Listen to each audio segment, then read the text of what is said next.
Hey, welcome to the Brownie Points podcast. I want to get you right into it. Segment number one, we're going to be talking about fans cheering when Deshaun Watson got hurt. We're going to give you our thoughts on that because we have a lot to say. Then we're going to talk about DTR, Jameis Winston, who's the best route to go going forward. Then we're going to discuss Deshaun Watson just a little bit, just to cover, do we think he's ever going to play again for the Browns at all, or maybe even in the NFL, period. Then we're going to wrap it up with our Brownie Points segment, where we award Brownie Points to the standout players on offense and to the standout players on defense. And just as a heads up, again, for those who are returning, maybe haven't listened in a few weeks, the preview episode is going to come out separately on Thursday night or Friday morning. So that will be separate from the podcast. That'll be its own thing. Okay, so a lot of opinions going around about the fans and how they reacted, let's just say, to when Deshaun Watson got hurt. I have a lot to say. I'm sure you have a lot to say. We did specifically not talk about this because I want to get our real reactions. What were your thoughts?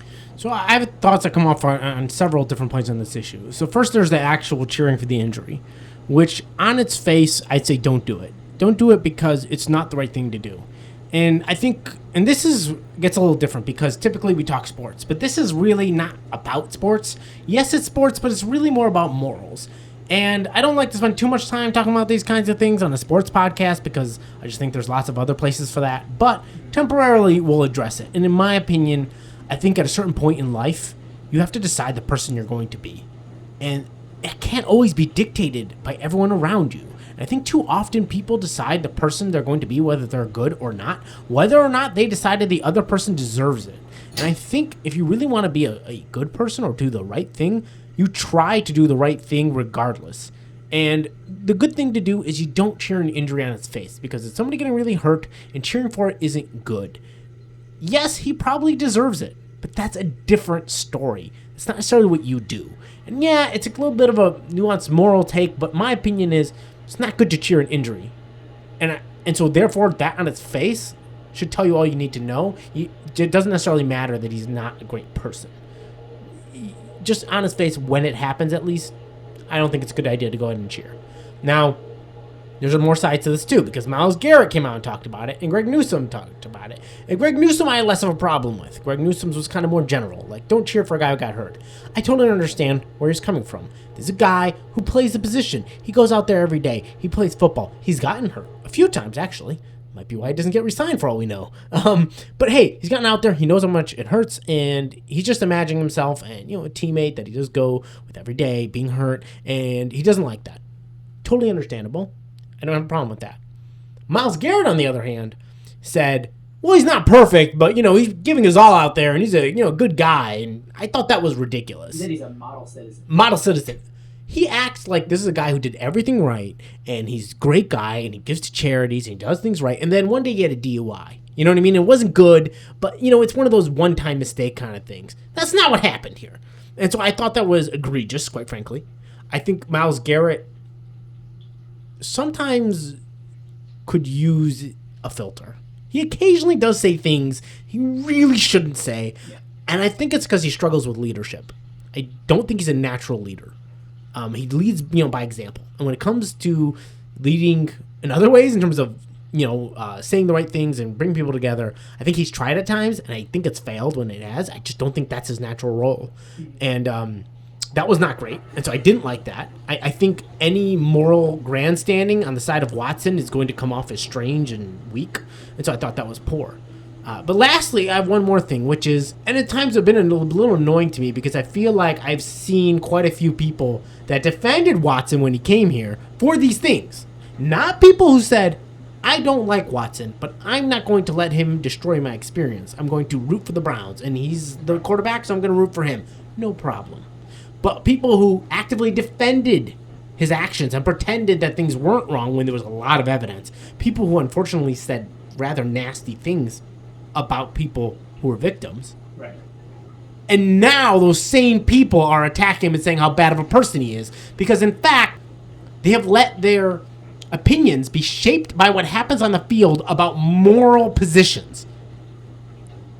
Those people, no, you don't get to come out there and pretend. I seen you the whole time. You don't have a real moral position on this. You just care what happens on the field, and you act like you care about this now because it's justified to you because you don't need to justify rooting for him because he's not good on the field anymore. Yeah, and it makes it. It's like once you do something, it makes it easier to defend with. It kind of gives you like some ammo, even though that wasn't a problem to you before. But yeah, so my take is pretty similar. I would say like a couple other nuances, but pretty similar opinion. On its face, yeah, cheering when somebody gets injured. You know what I mean? But here's the thing that I'm going to add to that. Okay, the Browns have been an abysmal franchise for about 25 years, save for 3 or 4 years. They've been absolutely horrific. We've had bad quarterbacks, bad offensive linemen, bad running backs, bad receivers, bad everything. And at one point or another, all of those bad players got hurt. It's football. Everybody gets hurt except for Joe Thomas. But everybody got hurt at one point or another. And in my fandom, I'm 26 years old, I don't remember a player ever getting injured and people cheering when he got hurt. Deshaun Watson's on the Browns, first right? On the Browns, yeah. Okay, because I've seen it, but not on the Browns. That is the first time I've ever seen that.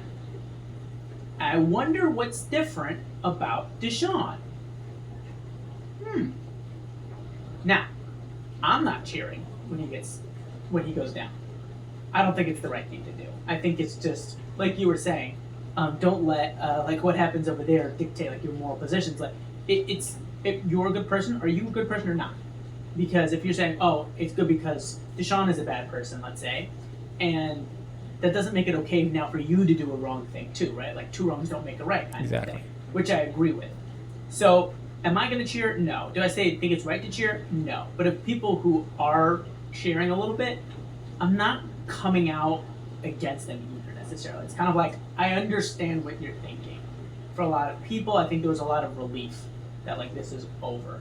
And I think there were people who were cheering about being able to move forward, being able to go on, rather than really cheering like, yeah, I'm so happy you got hurt.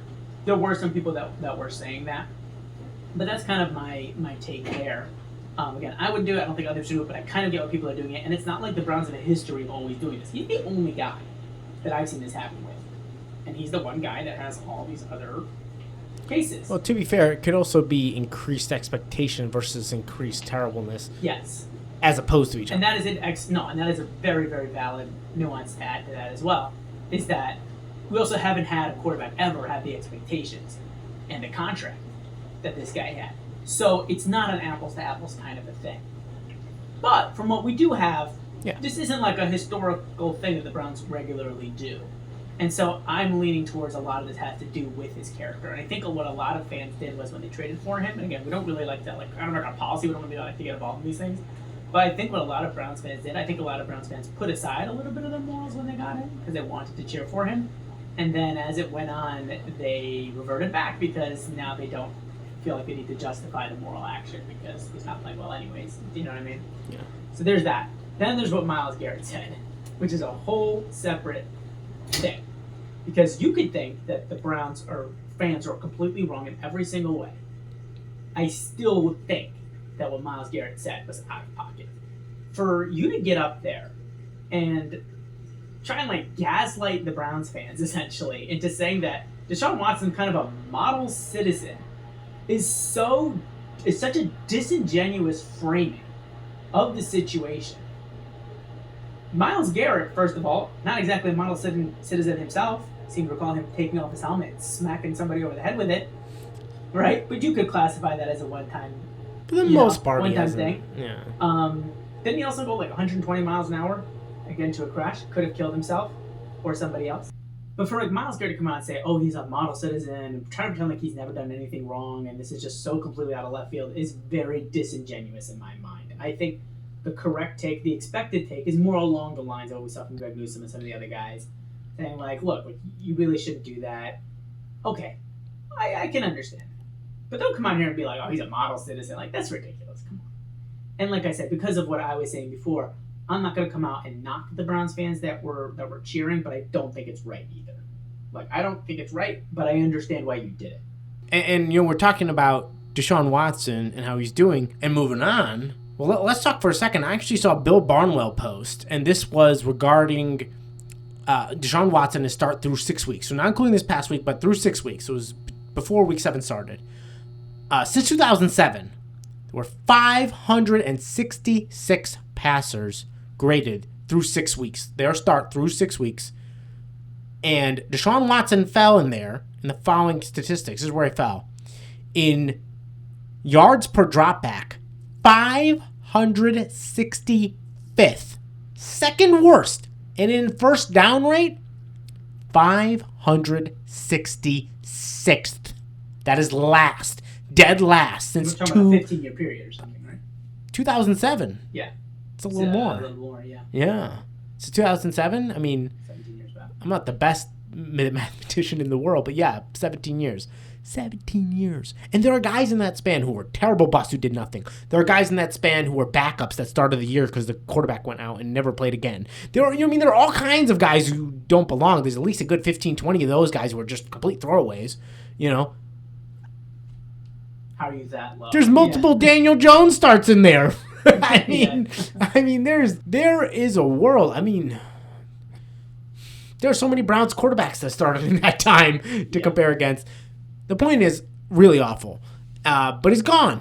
And now he's gone for the rest of the season. Yeah, it would seem. I believe. Yeah, he tore his Achilles. ACL, I thought. So that brings us to our next segment, which is DTR Jameis Winston. Who's going to start? And interestingly... Who should start? Yeah.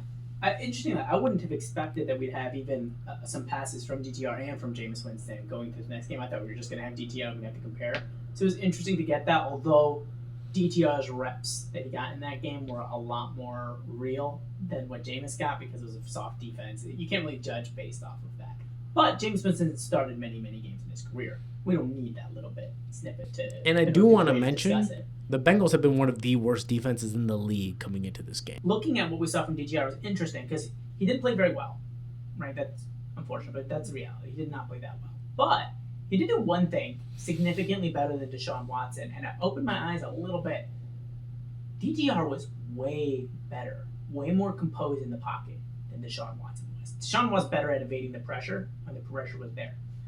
But DTR was calm in the pocket on a lot of those plays. He was sitting in there when the pocket was collapsing around him or just holding steady, and he was holding steady. And that's where Deshaun Watson really struggled. It didn't matter what the O-line was doing. After 2 seconds, he's gone. That's a big problem. DTR wasn't doing that. I kind of like that, and it made you realize, made you see the offensive line wasn't as bad. Deshaun was actually making the offensive line look worse. And the offensive line was still bad, don't get me wrong. Jedrick Wills was still an absolute nightmare. There are plays on there where you have he doesn't look like he has any idea where he's supposed to be, or what he's supposed to do. He just looks confused on these plays, which is not a great thing from the left tackle. But, so there were still plays where they blew through and the offensive line was terrible. The offensive line is not good, don't get me wrong. But they did not look as bad when DTR was in the pocket because he actually held firm when the O-line held firm.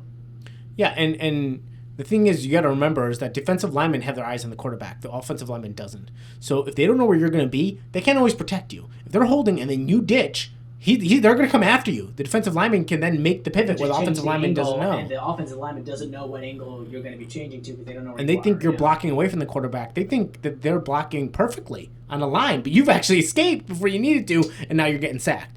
Also, that will create animosity with the offensive line. They do not like it.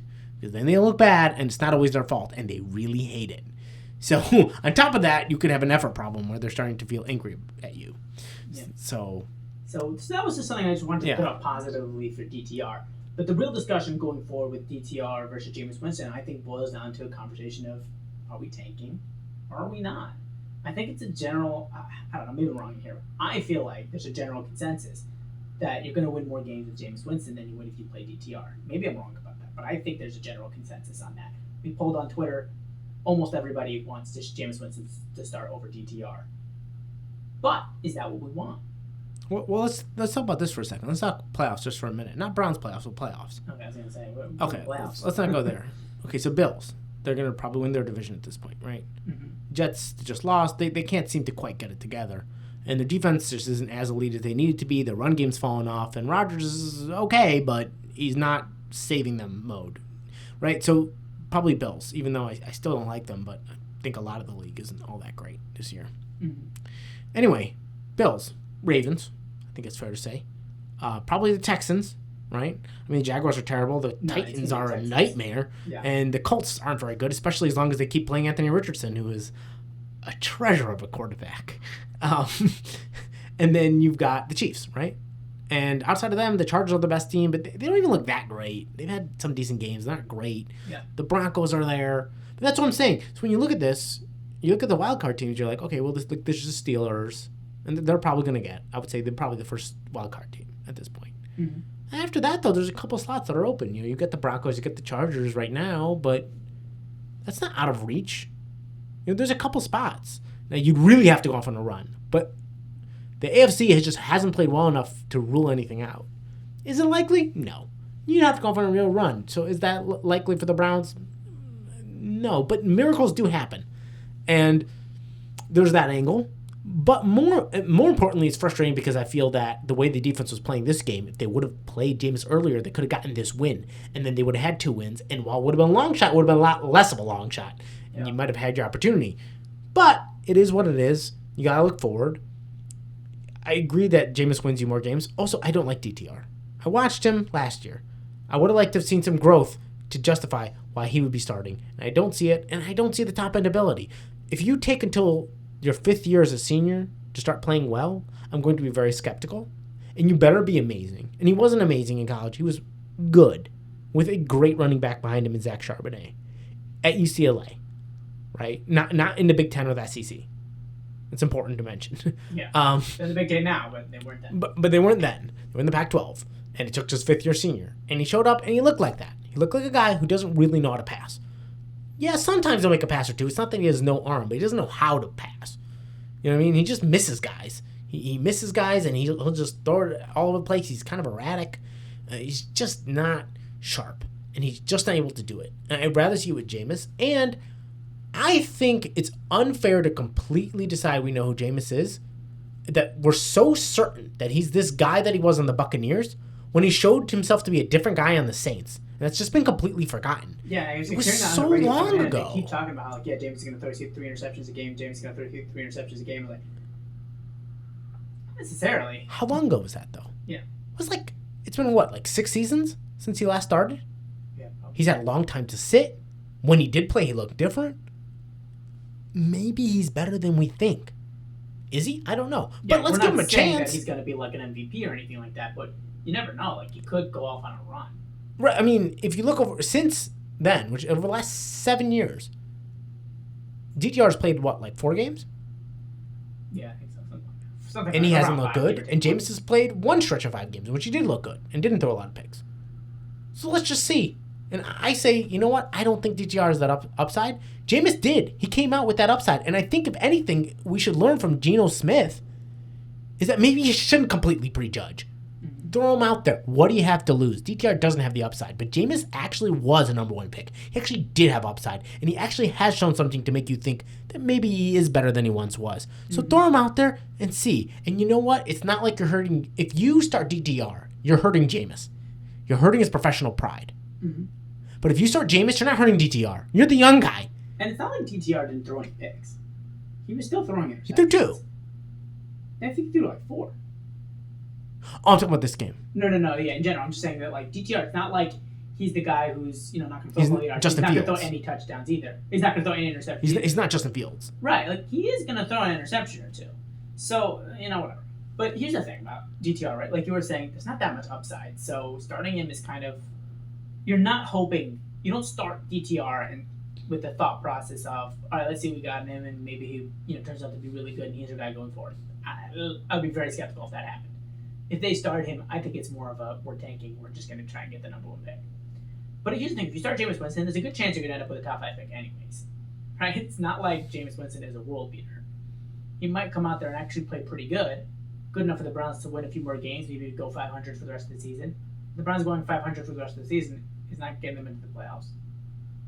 Obviously, that wouldn't be a top 5 pick. But there's a good chance that Jameis has a bunch of games, though, where he does throw 2 touchdowns, 2 interceptions, and plays like that keep the Browns from winning, but make them more entertaining, make them more interesting, allow Kevin Stefanski to showcase more of what he has. Because at the end of the season, if the Browns do finish with 2 or 3 wins, Kevin Stefanski will be on the hot seat, whether or not he deserves it. But he will be on the hot seat by virtue of a season like this. Somebody always is. And usually the head coaches. So for Kevin Stefanski and Andrew Berry, starting Jameis Winston might be vital to them holding on to their jobs. Again, we're not getting into whether or not and Ken Dorsey. But yeah, It might be, Is he good? Is he not? right. It might be vital for that, for them going forward to go into the meetings with Haslam at the end of the year if they're being evaluated, to be able to say, well, Jameis came in, and yeah, we didn't win a bunch of games maybe because things were kind of off the rails at that point, but Jameis actually looked pretty good. Jameis isn't even that great. Kevin Stefanski does know what he's doing. I do know what I'm doing. Deshaun Watson was just a disaster. It was a mess. So I do feel like Jameis Winston is who should start going forward.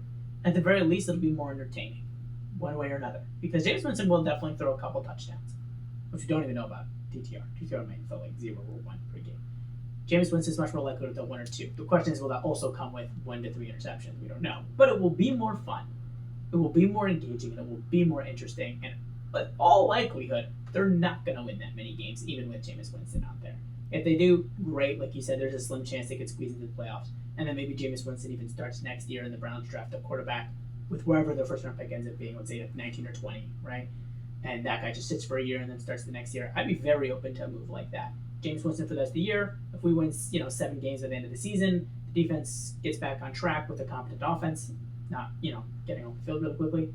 I'd be very up for drafting a quarterback in that 20 range and letting them sit for a year and then having them come in and see what we got there. So I'm down for a plan like that. I do think Jameis Winston is the way to go going forward.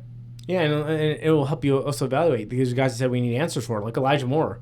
Been kind of quiet, but last year when someone else was there, he looked a lot better. Let's throw someone else out there again. Maybe we can find out whether or not we should move on from him at the end of the season or not. Yeah. Okay. How about Cedric Tillman? He looked great today. Yeah. Let's see if Cedric Tillman deserves a bigger role or not. Right. It's hard to evaluate when you've got nothing at quarterback. Exactly. There's other people on this team, and we noted this again every time Deshaun Watson would sit down. We note this.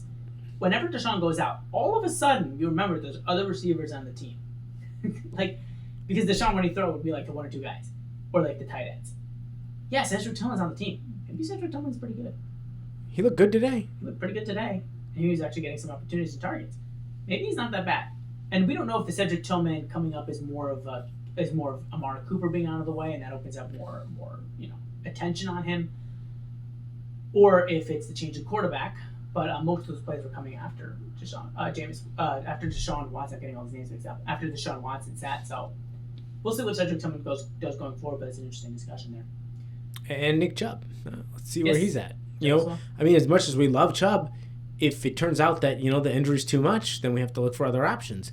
But sometimes when you've got no quarterback there, they just stuff the line of scrimmage.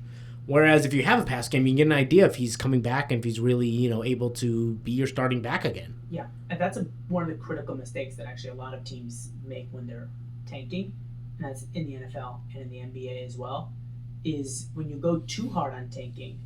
One of the reasons why it doesn't actually work very well is because you're taking away the opportunities for those guys to grow, and you're taking away those opportunities for those guys to show what they are because they're so burdened by everybody being trash and inexperienced. It's kind of like, again, if you tear apart the whole team and now you have no O-line, can the rookie quarterback actually show what they can do?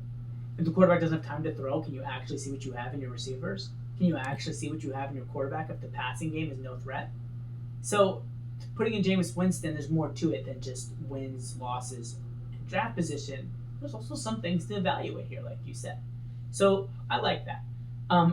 We're just gonna cover this really briefly before we get to the Brownie Points segment, and then we end it off. But just really quick, do you think Deshaun Watson will ever play for the Browns again? And then B, do you think he will ever start in the NFL again at all, in the NFL period?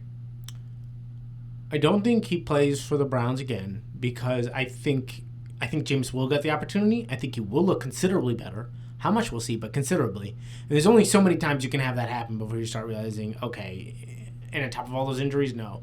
Also, because of that injury, I think the Browns will be done, but also Deshaun will have the excuse he needs to retire. And the Browns will just want to accept it. You think he's going to retire? I think he may retire, but it doesn't mean he won't come out of retirement. But it'll be a good reason until he finds somewhere else not to play. Mm-hmm. You understand what I'm saying? And then at some point, he may come back if someone gives him an opportunity to fight. I'm not sure. Like, maybe he gets that Russell Wilson shot, because he will be paid by the Browns.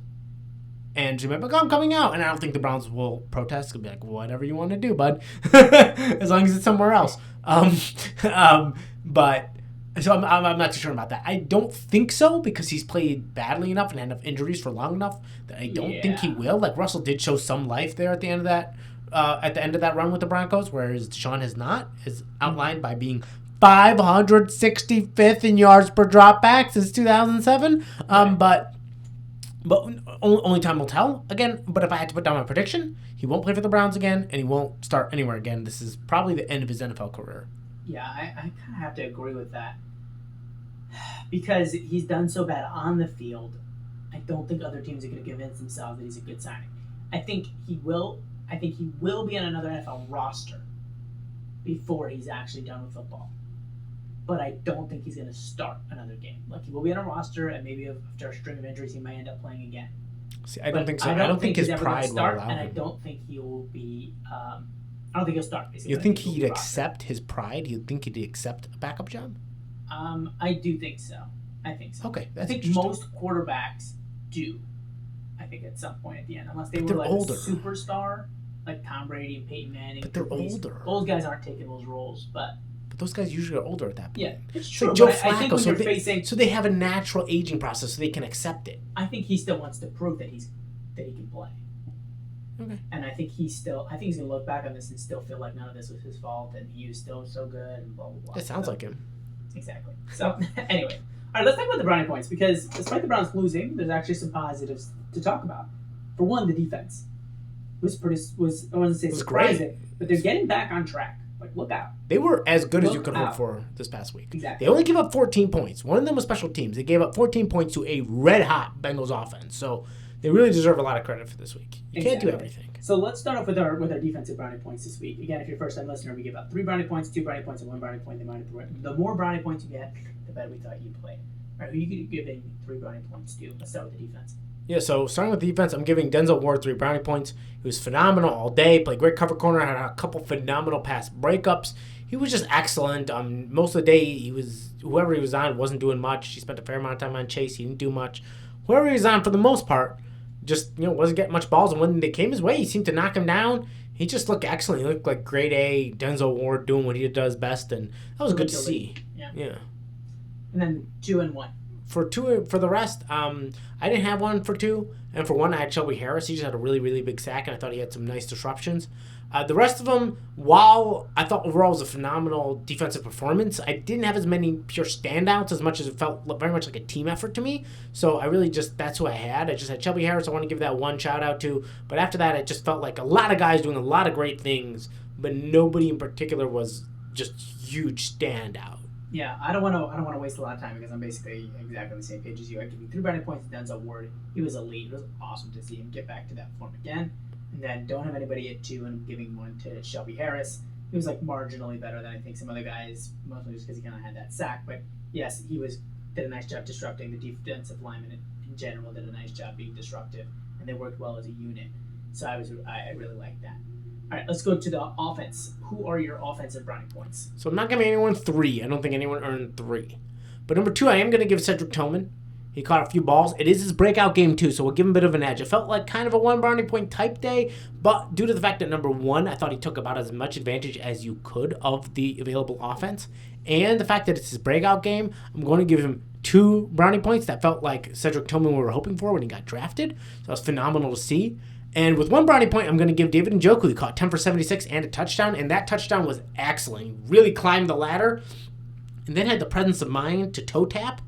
And that's really great to see him be able to do that, to come back and then have that presence of mind, because it's not just about the plays, it's about remembering how to play, some of that memory, and it's good to see him already be back in the groove, getting that toe tap just before the end of the line, knowing where the end of the out-of-bounds line is when you catch those balls is tricky, and he was able to do it. So that was good to see, because, if they are going to go in there and be competitive with Jameis out there and make some plays, you need David Njoku doing his thing, so those are the guys I want to give a shout-out to, and nobody gets 3, though. Hopefully next week that will change. Yeah, again, I'm not going to spend a lot of time on it because I agree.